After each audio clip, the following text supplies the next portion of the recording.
good old beer. In the 1930s, movie theaters kept their lights on with their newest genre, gangsters. But these aren't the funny how mafia bosses you're probably used to. Instead of cocaine and oranges, the gangsters of old Hollywood lived off the underground market of booze racketing. Beer. That's right. The criminals of yesteryear fed off of our needs to get drunk just a little bit after work. And they were willing to kill just to sell that extra bottle of bathtub gin. Yum.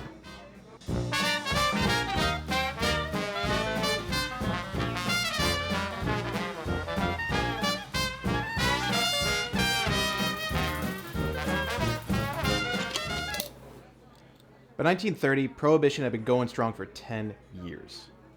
It wasn't fun. Thanks to the women's temperance movement and the Anti-Saloon League, which started as a political push by evangelical groups in the turn of the 20th century, finally became law under the Volstead Act, which were very strict guidelines on what was to be banned under the 18th Amendment. The Volstead Act made it illegal to manufacture, sell, barter, transport, import, export, deliver, furnish, or possess beverages over 0.5% of alcohol. Adding salt to the wound, the Great Depression had just started in 1929. Almost 13 million people were unemployed, and the workers that kept their jobs had pay cuts up to 43%. In all honesty, the years 1929 to 1933 sound like the worst time to be in America. The kind of shitty living that both gangsters and old Hollywood sought to profit on. This is where the gangster pictures come into play. These bootlegging men in fedoras did not hold territory in New York or Miami or Vegas like the gangsters you all know and love. These good fellas were heavily inspired by the real deal, Al Capone, John Dillinger, and Babyface Nelson, the kings of Chicago. Apparently the US government liked the idea of prohibition, but didn't put in place a rigid system of enforcing it.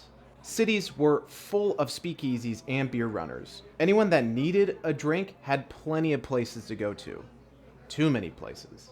It wasn't long before the power-hungry, greedy gangs that ran the beer to these speakeasies started threatening, killing, and even bombing each other. The gang wars of Chicago during these years were more than just turf expansions. They were headline news with mythical personalities, bodyguard backstabbings, immigrant rags to riches, weapons of mass destruction with the Tommy gun.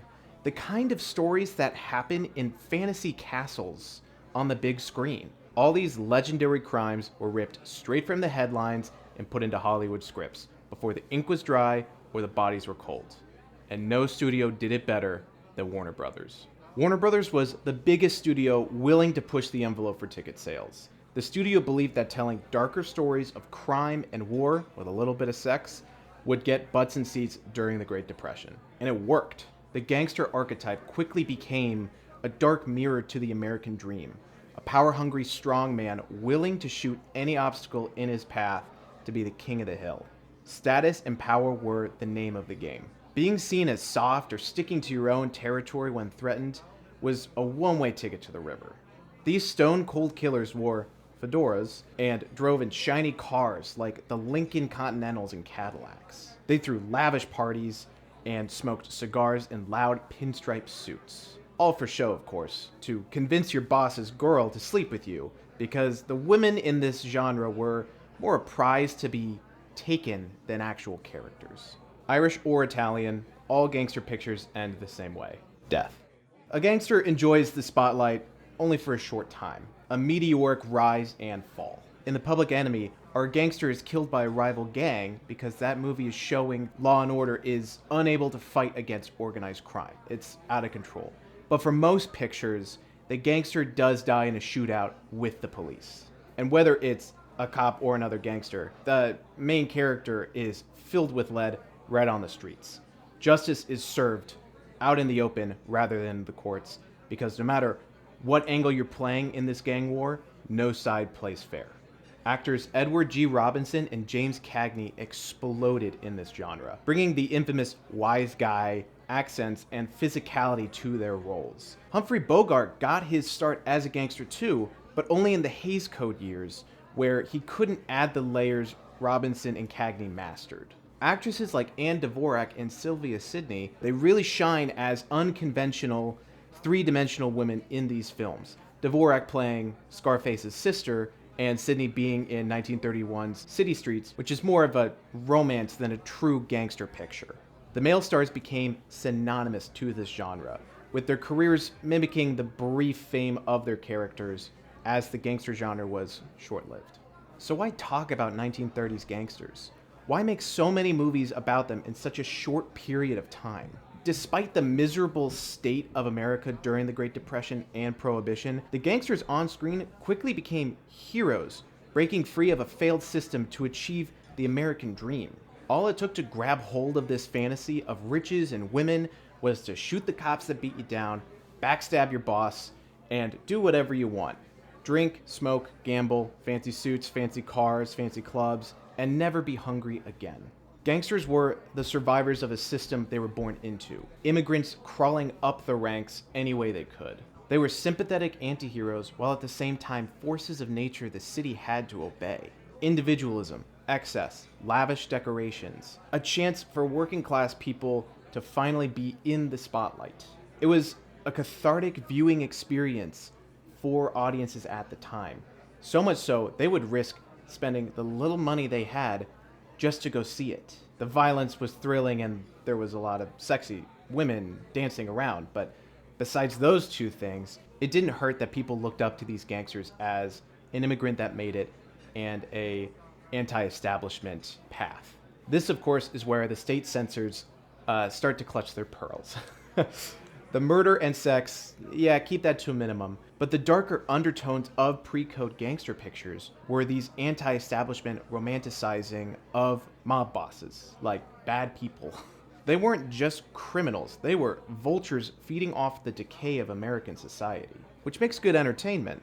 And filmmakers added title cards at the beginning and end of their films as band-aids for the censors, telling the audience, hey, these guys suck. The government needs to do something about this, and we need to change how society works. Raise our children right, all that stuff. While they continued to tell darker, sensationalized stories that would sell tickets. The titles and extra scenes of government officials damning newspapers and crime was their get-out-of-censorship-free card. It didn't always work. There's only one thing that gets orders and gives orders, and this is it. That's how I got the south side for you, and that's how I'm going to get the north side for you. Some little typewriter, right? I'm going to write my name all over this town with it in big letters. Hey, stop him, somebody! Get out of my way, Johnny! I'm going to spit! Scarface was made in 1931, but didn't come out until way into 1932. It fought tooth and nail to be distributed at all, adding the subtitle Shame of a Nation, and even reshooting its ending for certain states where he gets hanged instead of shot in the street. It wasn't even shown in Chicago until 1941, the city that it takes place in. Having a kill count of 48, nice. Scarface is by far the most violent of the genre. It also has an incestuous / possessive relationship between Tony and his younger sister, played by Anne Dvorak. Little Caesar, the first gangster picture in this whole genre from Warner Brothers in 1931, also had controversially romantic undertones, but with his second-in-command, Otero, and is unable to kill a loose end because they were once old friends. And that guy's a dancer. You know what I mean? These story elements were bold at the time, and because of this, hidden in subtext and almost invisible on first viewing. Like, I didn't get the incestuous relationship in Scarface. I missed that completely. I had to read up on it. Sadly, old Hollywood gangster pictures had the same meteoric rise and fall as their heroes. The Hays Code stripped the gangster of his Tommy gun, tenacity, and charm, putting them second in the spotlight to street youths and priests.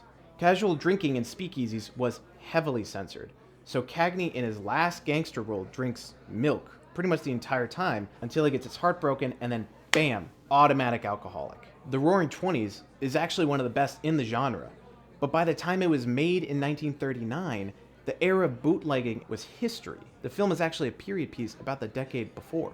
And like all period pieces, the makeup and wardrobe departments ditched the flapper girl look from the 20s for the more contemporary 1940s curls. It's ironic that the genre known for adapting hot-off-the-press crime outlasted its source material so long that it forgot how to create it as authentically as it did.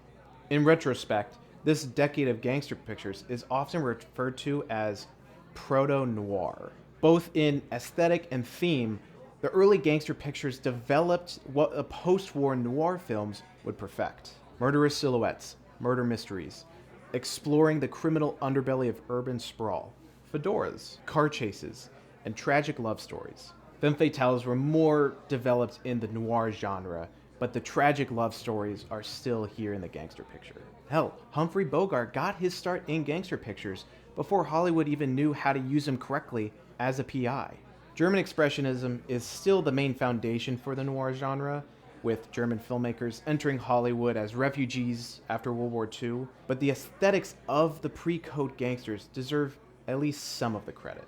In the 1970s, new Hollywood directors like Francis Ford Coppola and Martin Scorsese would revive the gangster, completely reinventing the craft with darker, more realistic characters. Brian De Palma famously remade Scarface so well in 1983 that people forget it's a remake at all. Ray Liotta, Robert De Niro, Al Pacino, and Joe Pesci turned these new kids on the block into the stuff of legend, leaving behind the Chicago beer scene for shiny newer toys, cocaine and heroin. If you like those films, at least check out the original Scarface from 1932. You'll be surprised how much of that film inspired everything in the 1970s and beyond. Look at The Departed. It's doing the same shit. If you don't like black and white, the Coen brothers made a little film called Miller's Crossing that's as old school as it gets. Also, just watch the Tom Hardy movie Lawless, where he's a moonshiner. That one's pretty good. Thank you for watching. This is the first genre of old Hollywood I am exploring throughout this year. So please stick around, subscribe, follow me on Letterboxd, all that jazz. And hopefully you'll learn something about movies older than your parents. If you were confused about my constant references of the Hays Code, like, what was that? I made a video about it before this, so go check that out, where I explain how the Hays Code defined Hollywood for 30 years. It changed how movies were made in every genre. It started with gangsters, and then for my next genre, comedies, it was going all over the place. So I'll see you next time, laughing our way through old Hollywood with the comedies. Man,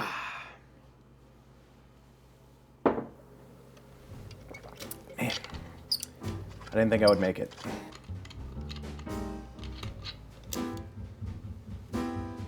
No, don't shoot.